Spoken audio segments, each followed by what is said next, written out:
you, Aida, for having me actually. So I'm Nour Taher. I'm the co-founder and CEO of Intella, which is a deep tech and big data company.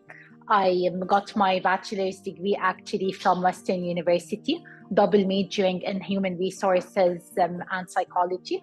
And after that, I moved back to Jordan for a decision of, I always contemplated, do I actually want to kick off my career in Canada or do I want to move back home? And then I thought I would honestly rather be a big fish in a smaller pond rather than a smaller fish in a bigger pond. I thought our region, I could stand out more, I could shine more actually, and there's absolutely a lot to be done. So ironically, I started actually, Aida, my career in banking. So unlike what I thought, I went through the corporate path, but it was for a good reason. So I was presented with an opportunity to act as an entrepreneur. So I joined Bank al Etihad in Jordan with an opportunity to establish a department called customer experience from scratch. Wow. This had a risk of, if it actually kicked off, I would get to scale it and hire a team. But if it didn't, I'm going to have to either move jobs or be relocated within the bank. I thought that this challenge is a very exciting one. So I jumped on board. Proudly, actually, the department scaled. And a year afterwards, I was able to hire a team of 3, started growing from there.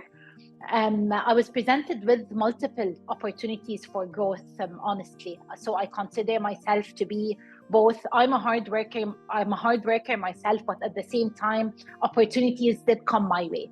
So I got on an accelerated career path.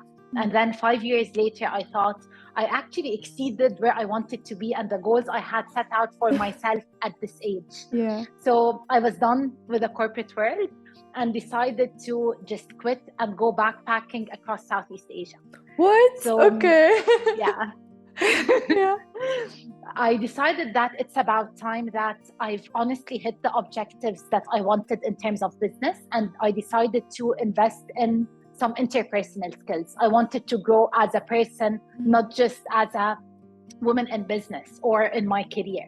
So you can imagine my family is shocked to that, especially my mom. My mom, I think till today, she couldn't grasp the concept of I'm just going to carry a backpack for 6 months and not knowing when am I going to return. She's like, how are you going to live out of a backpack? So I had multiple conversations going back and forth over lunch meals with my parents. But honestly, they were supportive. They thought that if this is really what I wanted to do, I was at an age that enabled me to do so. I really didn't have any responsibilities that I needed to take care of other than surviving. So I decided to just jump on that. Did that for 5 months and a half. It was a life-changing experience. I honestly, I'm so glad that I did this move.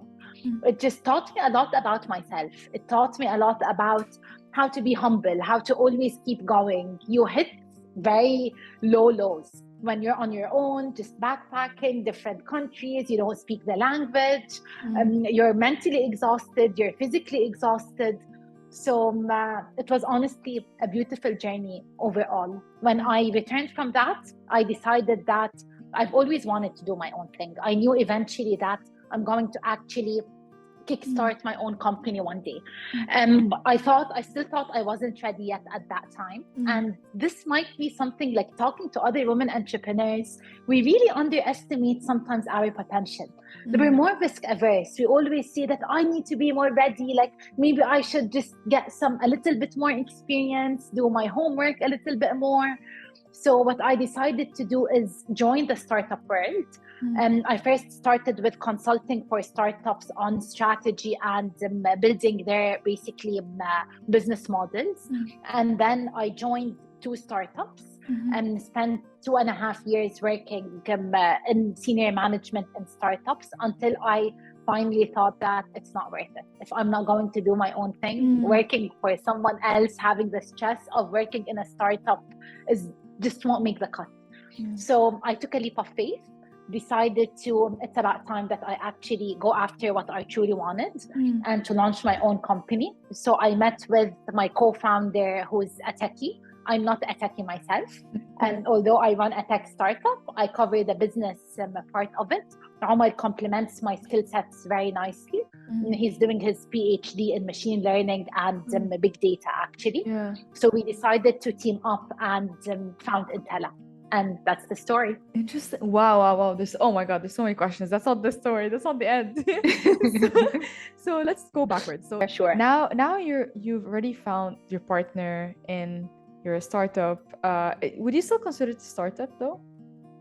Like Intella? It is, because we raised our seed round in March of this year. We raised $1 million. So we are scaling, but it's a startup at the end of the day. It's less than a year old. Okay. So first of all, it's like, how did you find your partner? I think this is like one of the most important questions, I feel. And I've also recently as well learned from one of my previous guests that one of the main reasons that startups fail is because of problems that you have with founders. So how did you find your co-founder? So basically, what I forgot to mention as part of my story, when I joined the startup, I actually accepted a relocation to Egypt. I've never been to Cairo before, and I thought that, yeah, sure, I would love that. They gave me 4 days to relocate. I was back home packing my bags. Another news flash to my family, and now I'm moving to Cairo. Haram, your family. They're used to it by now. And they're like, again, you've never been to Cairo, and it's so hectic and it's so busy. Like, it's fine. Like, what's the worst case? I'm going to go. I'm not going to like it, and I can always move back. So it was really a calculated risk. The safety net has been there. So when I moved here, I used to work at first out of a co-working space because I got relocated to help kickstart off the office in Egypt. So part of this co-working space is actually Omar used to work there. So we got to know each other. We've known each other for 2 years before deciding to partner up. And we were testing each other along the way with different projects that we were partnering on, just brainstorming, coming up with ideas. But the idea of Intella, Aida, I actually had it back in 2017. But I didn't have the guts then. I started studying the business model. I saw a gap in the market and I wanted to go there. I was searching at that time for a technical co-founder. I actually was accepted through Oasis 500 in Jordan. I did their boot camp. They accepted to give me initial starting capital, but it was contingent on me finding a technical co-founder. I searched at that time. I couldn't find someone, so I decided to not set up myself for failure. I needed someone to complement my skill set. And it's really, I'm so glad that I have a co-founder, honestly, because it is a lot of work. You need that support. You need the other person to, you both need to push each other to keep going. So my experience with Omar was we knew each other for 2 years. We were brainstorming literally every day on different topics. We got to know each other and understand both characters, because you definitely need to have chemistry. You need to understand what would make him tick. He needs to understand what would make me tick. So it's like a marriage. I always tell people, make sure that your co-founder is someone who you can marry. There's no escape. If you don't like that person, then this would create a lot of problems. Seriously, I had another guest who said the exact same thing. It's a marriage. I'm like, that's such an interesting analogy that you put to it. Okay, so that's where you met your partner, and then you're now working on expanding it. Like, why go to Egypt? Why not do it in Jordan? So I've been living here for the past almost 4 years now. And Egypt, to me, just the market makes sense because, first of all, it's much cheaper to experiment here. And as a startup, you do need to first start figuring out your product market fit. So it made sense in terms of Egypt is much cheaper than Jordan. Second of all, it's a population of 100 million.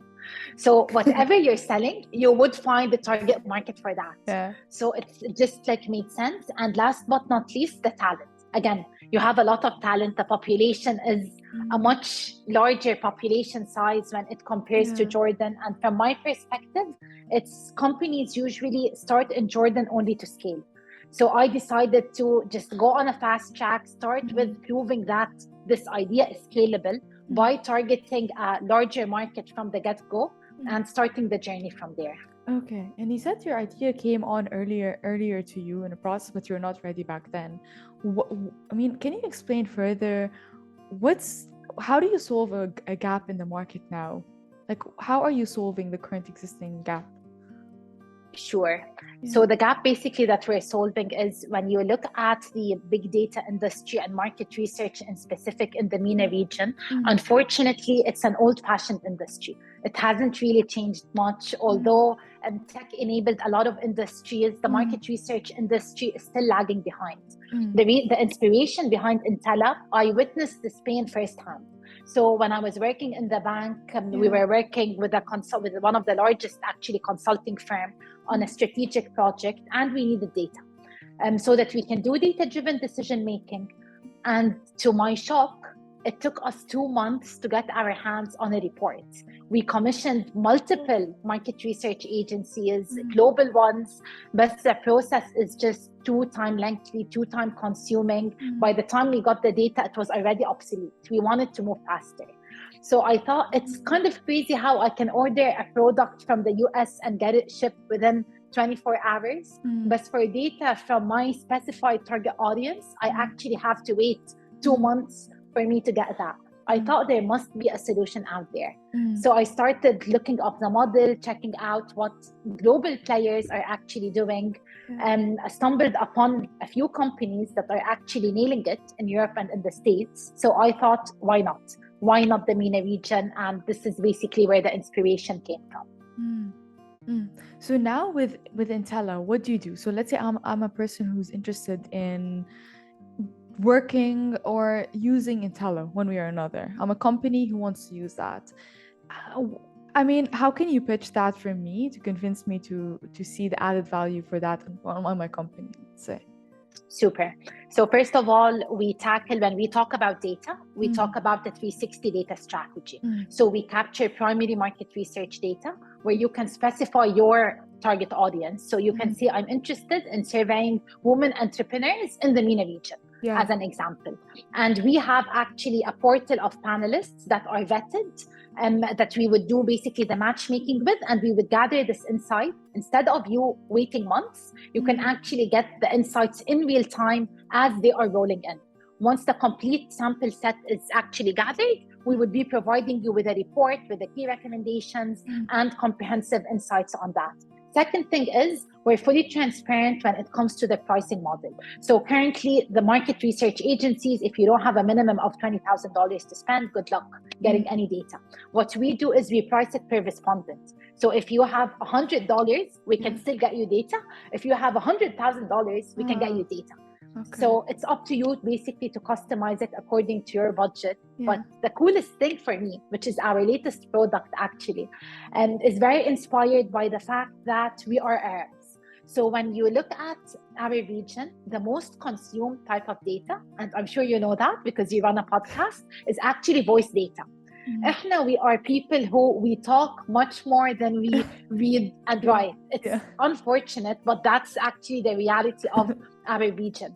So the issue with voice data is that you cannot generate insights out of voice. The first step would be to convert voice data into text. Once it's in text format, you can then search for specific keywords, feed it into big data and machine learning models, use it to actually categorize the data, label it, and so on. The other trick is, so a transcription model, again, we're not reinventing the wheel here. You have a lot of global companies, big names, that they offer transcription. But here I'm going to go back to the point that Aida, إحنا عرب. Okay, our language is difficult. It's actually one of the most difficult languages globally. And the reason for that is we have 25 different dialects. إحنا العربي الفصحى, which is the formal Arabic, we actually don't speak it. Out of all of the Arab countries, the formal Arabic language is not the one that is spoken. So this makes it very tricky to transcribe voice data in Arabic into text. So we've developed actually an Arabic transcriber that is the most accurate one in the market so far. Very proud to say, we beat tech giants in terms of accuracy. We surpassed Google, IBM, Microsoft, and its accuracy is above 90%, and it has been tested internally and by external providers as well. Oh, wow. Wow, and you barely started already. Oh my God, that's amazing. Okay. So with your journey, like starting off with Intella, like what would you say were the biggest challenges that you faced initially? Like, I'm pretty sure you had to have some funding. Like, did you have to invest some money yourself into the company at first, then go and into like, see, yeah, can you explain that? Absolutely. So we bootstrapped, we both put in a minimal startup capital to get us going before we started approaching investors. Because once you're talking to investors, you need to have, they ask for some traction, some numbers, a bit of a product market fit, and it would just strengthen your positioning.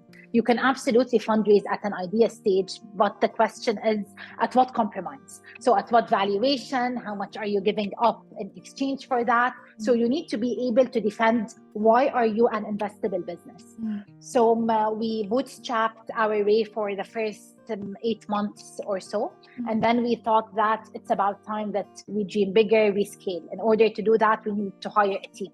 We needed to raise funds. One of the challenges that I personally, my biggest challenge actually was, if we're going to start hiring a team, how are we paying them? Omar and I were not taking a salary, but this was our call. We accepted that in exchange of building a company. But when you hire other people and they have families, you need to make sure that you can pay the bills at the end of the day. So this emotional responsibility takes a huge toll on entrepreneurs in general. And then with fundraising is not an easy process. I know like people think on LinkedIn, startups are raising funds every day and it's something that's a piece of cake. Well, the harsh reality is that it's honestly like so draining for founders. It could be soul crushing. And once you're faced with rejections and multiple rejections, it will take its toll on you. So fundraising was not an easy process. Again, we were pitching a concept that was not really there for our region. We are pioneering this space of real-time intelligence for the MENA market. And investors often used to ask us, okay, so who are you mimicking? Yani Kareem was Uber. You had this like business model that you are comparing yourselves to. So, and we don't hit the checklist of investment mandates when you're talking the VC language. So VC is like the most common type of investments are, they want fintech, edtech, health tech, e-commerce, marketplace. So we came in saying we are research tech, and they were like, what the hell is that? So then we're like, okay, how do I like repackage the business in a term that is more attractive, or a term that they would just give me a shot to listen to the pitch. Some pitches, I kid you not, I just said, I'm Nour Taher from Intella. We are a big data and research tech company, and the call ended there. It lasted under a minute. They were like, oh, we're not interested. Like, we don't want to waste your time. We're not interested. So yeah, rejection is difficult. And I thought I braced myself for it. I thought that focus on the yeses. All you need is a couple of yeses. The no's don't matter. But we're human at the end of the day. Yani for me to be fully transparent and very honest here, hoping that someone who's fundraising is actually listening to this, it's a tough journey. And it will get to you, and that's okay. Emotions are just part of it. You need to keep going. I cried so many times. I'd be lying if I said that I took it with a smile and moved on. No, like it will get to you, but it's a process. You just need to basically navigate your emotions through that, believe enough in what you're building, and the right investor would come.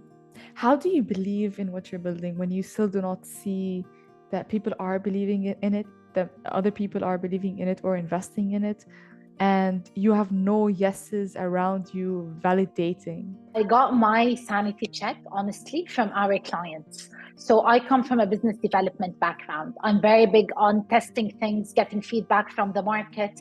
I'm the type of entrepreneur who would rather spend more time testing than building. So before we go in and build a mega product, just get feedback from the market. From the get-go, I just focused on getting paid clients from day one. So, and I'm very, like, I got my validation when our very first client actually approached me asking if we would accept him as an angel investor. He believed in it so much. He loved the output that he got that he wanted to invest himself a small ticket size. So this to me was validation. And every time we just unlocked data for a business and they came back giving us a testimonial, referring a client, or actually investing, this honestly meant the world at the point that we were at the time being. So although VCs, it wasn't smooth sailing from the get-go, the clients exactly saw what our value proposition is and that what we're building actually has merit, so it kept us going. Interesting. I love that idea where it's like you're focusing on, because like you said early on, it was hard to focus on the good parts and let go of all the rejections. But then when you actually have paid clients, so you're getting a source of income at least and getting validation, that's kept you going. It's an interesting perspective. So now with that, you first started off, you and your co-founder, right? Then you decided to build up your team and you needed to start paying your employees as well. How did that process go? Like, how did you first find the right hires? Excellent question. So definitely this has been a huge challenge. Moving fast forward actually to where we're at today, I think we have honestly one of the greatest teams that are out there. We managed to build a team that is very passionate, extremely high energy levels. They want to build, they want to be a part of Intella's story. So their energy for now is what actually keeps us going. But it wasn't an easy journey finding that type of talent for multiple reasons. First of all, as a startup, and especially when you're not really fully branded yet, you're not that attractive. So you cannot compete on the salary. I definitely cannot pay them more than what the corporate world is paying, as an example, or even more funded or more advanced startups in further stages. So the type of employer branding here comes in. Why would they want to join you? And the reason for that is we used to do the interviews personally, because whoever works with us, they need to believe we need to sell them our vision, and they need to want to work with us and believe in what we are building. So getting someone from HR to do the hiring is not the strategy that we adopted, especially for the first few hires. And by few, I'm talking about your first 15 employees in.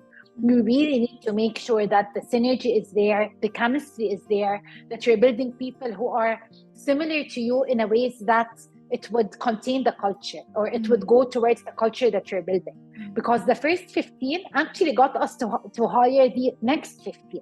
So at that time, we already set out our DNA as a company. What's our values? What do we want from employees? How do we actually appreciate and acknowledge that? But it comes with, we weren't only looking for people who are good at what they do.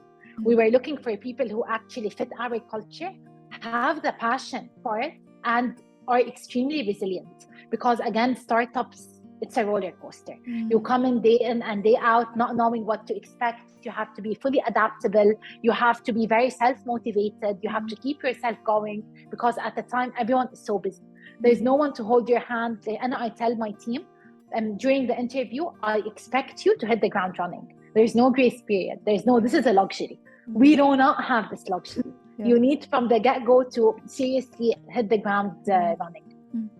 So how do you keep your team focused on this goal, or keep a culture ongoing and not have people lose interest and get them to look for other opportunities that, for example, pay more? How do you keep that culture? So I like to focus on two things. First one is being laser focused. So you definitely need to align. We align as a team approximately. We have a town hall meeting once every 2 weeks, just to discuss updates, to discuss any concerns.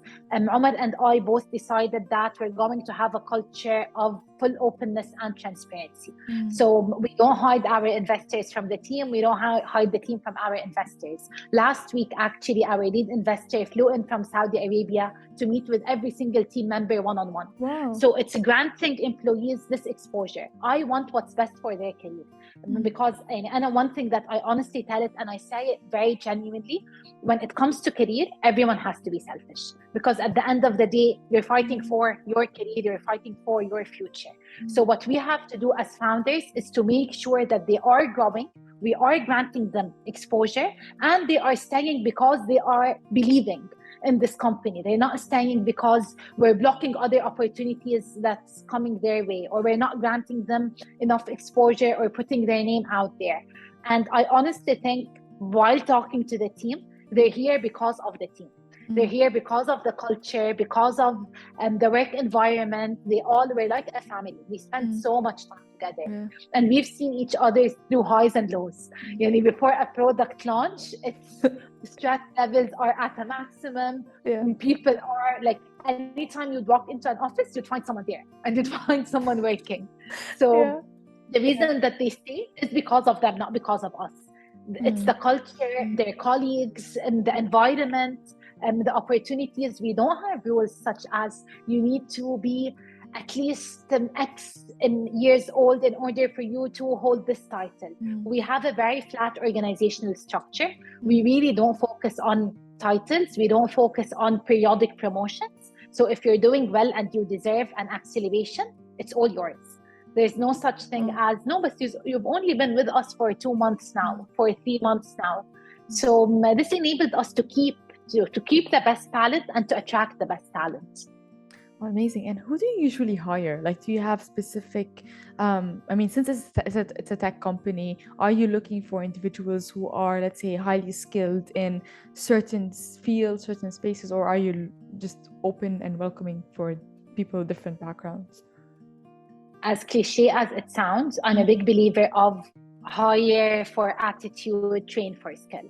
So skill on its own, if you have great skill and bad attitude, it won't really get you far. So we hire based on cultural fit, which scores basically the most in terms of our evaluation. We hire on attitude and passion and how excited are they to join this opportunity, and on diversity. So we are a tech company. Our tech team makes up to 40% of our total headcount. But at the end of the day, we are all for hiring people from different backgrounds. Because this is how we get creative. I'm not sure if you've seen our video on LinkedIn for the transcription actually, and where we got a video from Mohammed Hneidi, a scene basically out of a movie, and we transcribed it. It actually went viral for a B2B company. We had Mohammed Hhneidi's agency actually contacting us, and this idea came from a fresh graduate who was with us for only 2 weeks at the time. So we're all for just allowing people to shine. Everyone has creativity in them. You don't need to come from a specific background to work at a tech company. You just need to believe in the company and have passion to their vision, their mission, and what they're building. Well, that's so inspiring to hear, to be honest. It's very, really refreshing to hear that companies are shifting in that perspective, honestly. And just a bit more about being a woman in the Middle East region and in the tech space. Was that a bit of a challenge that you had to face starting off? Absolutely. I would love it for our region too. I'm very optimistic, honestly, about the future, but the present, we have a lot of work to do. As people who are part of an ecosystem, whether it's the entrepreneurs, the VCs, the businesses, it's very challenging, unfortunately, for women to be in this space. And we get asked a lot of biased questions. I've had my fair share. When I used to think that, I used to hear other people say that, and I was like, no, but come on, it's 2022. I'm sure this is by now. And I come from a family of women entrepreneurs, actually. So my mom was an entrepreneur and my sister was an entrepreneur. And for one day, I would love it for my daughter to not have the same experiences that I've had, because unfortunately in the past 50 years, the stories did not really change much. I got asked questions such as, are you married? Are you planning to get married? At the same time, Omar was not faced with those questions. So we'd both be on the call and they would be like, oh, Nour, by the way, are you married? And are you planning to get married anytime soon? And my response was, Tab Omar is married and he has a daughter. Yani, Yeah. how come it was very gender specific? And I was asked once, I've been told literally word for word that it's a fact that women are less committed in business. What? I don't know where this fact came from. It's definitely not a fact, by the way. Okay. So you have 30 seconds to pitch to us your commitment as a female founder.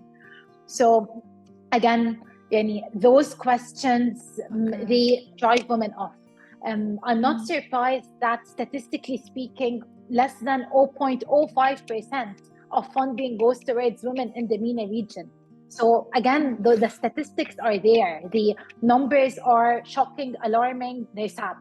So this has to change, but this won't change until the ecosystem actually starts leveling up. Fact, actually, women entrepreneurs are yielding a higher ROI for their investors. And this has been a global trend. Part of it is because we are more risk averse. So we take on this personal burden of, no, you would be very careful of where you're spending the money. And this is just it is a stereotype, it is a generalization, but I'm talking about just trends within both genders. Other thing that I've been told constantly is, you're so aggressive. Or like, you come across as bossy, you're aggressive. And this is something that honestly just made me tick. Because when I was talking to people, how often honestly do you hear a man being labeled as aggressive? Not a lot. Yeah, very rarely, yeah. It's not a nice keyword. It's definitely not being used as a compliment or a sense of flattery. So why is it when women are negotiating that I get to be called aggressive? Call me assertive, call me confident, call me a great negotiator. But like, I've been called aggressive multiple times in the business context. Like, just reflect honestly, Aida, how, like, do you hear this feedback being said to male entrepreneurs or mishad entrepreneurs, to male leaders, to male managers? It's like, people expect you to fit in within this box of what are their expectations out of a woman in business. And once you start just testing the boundaries and pushing them, you get called names. I'm not going to lie. The first couple of times I've heard that, I took it to heart. And like, I shed a few tears. It really bugged me. And then I decided, you know what? This is how change will happen. Call me aggressive, call me bossy. I'm hitting great revenues. I'm scaling a business. I have hired one of the greatest teams out there. And I landed deals with governments. I landed deals with multinational agencies, actually, with top tier consulting firms. So if this is what aggressive means, then gladly, I'm more than happy to be an aggressive woman in business. Yeah. Wow, interesting. What if you didn't have any validation? I think that would be an interesting question. What if you didn't get any validation that you're building a team, or you're getting all this positive feedback from organizations around you, and people still called you aggressive as just being a woman, even working in a, let's say, regular corporate job, and you don't have those other things around you validating that you are a powerful, confident woman? How should one navigate through this and not feel I think it would have taken its toll on me. So the validation was my sense of sanity check and my sense of just being true to myself, getting balance. And because feedback is feedback, like, I have to self-reflect of, am I being aggressive, or is it just, how am I coming across? Is it a good thing? Is it not? So validation is always necessary. If it's not from businesses, from colleagues, from my partners, from employees, so you always, just to remain grounded, you do need some sort of validation. But if I've heard this honestly early on in my career, I think I wouldn't have been where I'm at today. I think I would have taken it to heart. I think I would have taken less risks. I think I would have been much more cautious of not wanting or worrying about not wanting to come across as bossy or aggressive, or being basically called negative labels. And it would have changed who I am, and it wouldn't have enabled me to actually be where I'm at today. Interesting. So let's put all this on a side and just ask you a few more questions since we're running out of time. Towards the end, I'm very curious about few things. So you've been in this whole space of entrepreneurship, women, MENA region, and you're continuously building. So what is like your next steps now? Like, do you feel that where you are now is good enough? What do you want to do in the near future? Absolutely not. I'm the harshest self-critic you could probably ever meet. So whenever like we hit a milestone, I go like, okay, but we want more. Like then if this is doable, then we should strive for more. So, but that being said, I just learned to basically give myself a break. Like acknowledge where have we reached in such a short period of time, celebrate the milestones that we actually cross, but at the same time, always look for what's next to come. I think for Intella, we're still scratching the surface. We have a lot to do. We have a lot of energy to build. We're very excited to actually unlock huge data potential in the MENA region and beyond. So next, we're eyeing emerging markets. So you have Africa, where they have the same problem of the MENA. There is no data. There is no legal data. So that's definitely an interesting next step for us to tackle and go into. And I would like to take this company global. I see no reason why we have to limit ourselves for a specific region. At the end of the day, we are building world-class products. So I see Intella actually one day becoming a global name, a global company that services actually businesses around the world. Wow. And do you ever face challenges with being too perfect, like a perfectionist in a sense, where like nothing is ever good enough? I don't think I'm a perfectionist. I'm the opposite of it. The reason for that is because I'm very impatient. So even with the team, I drive them nuts sometimes. So I don't want to create the most perfect product. I want to build fast and I want to get market validation as fast as I can. So within the company, I'm not focusing on basically not taking anything to market unless it's perfect. I'm more focused on speed and feedback. Okay. So what keeps you going every morning? Well, what energizes you first thing? What we're building, the team, the energy that I get back from my team and what's going on, and the fact that there is a lot to be done. So I need to get up every morning with my A game every single day because there's honestly a lot to be done. And as an entrepreneur, I'm assuming that it's worked 24/7. There's no time off. Do you find time to balance, let's say, work with social life, with going out, with just relaxing and doing nothing? Do you have structure, routine, habit that you follow? It is. I need to get my workout done because it keeps me sane. It's my energy outlet. However, honestly, work-life balance is, in my opinion, very humble opinion, it's way too overrated. So there is no such thing as work and life. You have work and you have they're interconnected. It's not two separate worlds that you're trying to balance off on a lever in order to achieve work-life balance. And it depends on what stage of life are you in. So if you're at the very early stages of building a product, then it's work for you.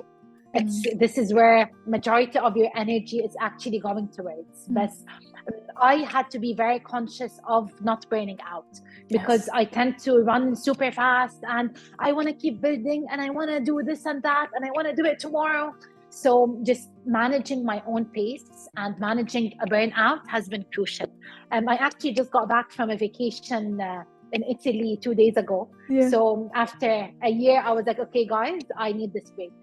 I just need to go. I need to go on a hike. I need to just do things that make me happy and just ground me a little bit so that I can come back with my A game and keep on building. Amazing. And with building such a product, it requires a lot of faith as well, like earlier on and even in the midst of you building. So what does having faith mean like for you? Whether faith, it could be faith as in spirituality or faith as in faith in oneself. What does it mean for you? It means confidence, honestly. You just need to, it's internal. It's no one can ever grant you that. If you don't have it within you, then other people won't believe in you. So it starts internally. You need to believe in yourself. You need to be confident that you are on the right track because we project energy. So if you are confident, you will come across as a person. If you believe in yourself, then it's much easier to ask others to believe in you. However, if you don't start it internally, it's really unfair for me to go and ask investors to trust me with their money if I don't trust myself. So it always starts from within. So how do you build that faith within yourself? You just need to remain confident, keep focused on what you have going right, keep an open mind to learning, be humble enough to learn, but at the same time, especially as women, never to undermine our accomplishments and just say, but it's communal, but it's not me. Everyone, imposter syndrome, basically. We just need to be conscious of that. Like, I give myself a clap every now and then, reminding myself of, why am I an entrepreneur worth investing in? Why are employees joining my company, believing in me as a leader, believing in the vision, and just a continuous self-reminder. It's not something that you do once. This is something, it's like drinking water. You need to keep reminding yourself of, okay, this is who I am. I'm staying true to myself. And it's a habit that eventually would become part of who you are as a person. Amazing. So I just have one final question for you, and it's about success. So what does success mean to you? What does it sound like for you? It's a feeling. So I'm more of, I would like basically tackle that more not from the materialistic perspective of success, but it's at the end of the day, it's the feeling that you get of satisfaction. Once you accomplish something, you're happy with it. It's usually often temporary, because once you get, nothing is permanent. So exactly. Yeah, you hit a milestone, this was successful, but then it unlocks a whole new like domino effect of what's next to come. So success to me is definitely a moment. It's really longer than that. And it's a feeling of satisfaction and gratitude. Nour, thank you so much for your time. And for everyone listening, where should they find you? How should they connect with you? Absolutely. I'm a huge fan of LinkedIn. I spend a lot of time on it. So please feel free to connect, reach out. I'm under the name of Nour Taher. Or you can follow Intella and find me on there. For everyone listening, I hope you have an amazing, awesome rest of your day.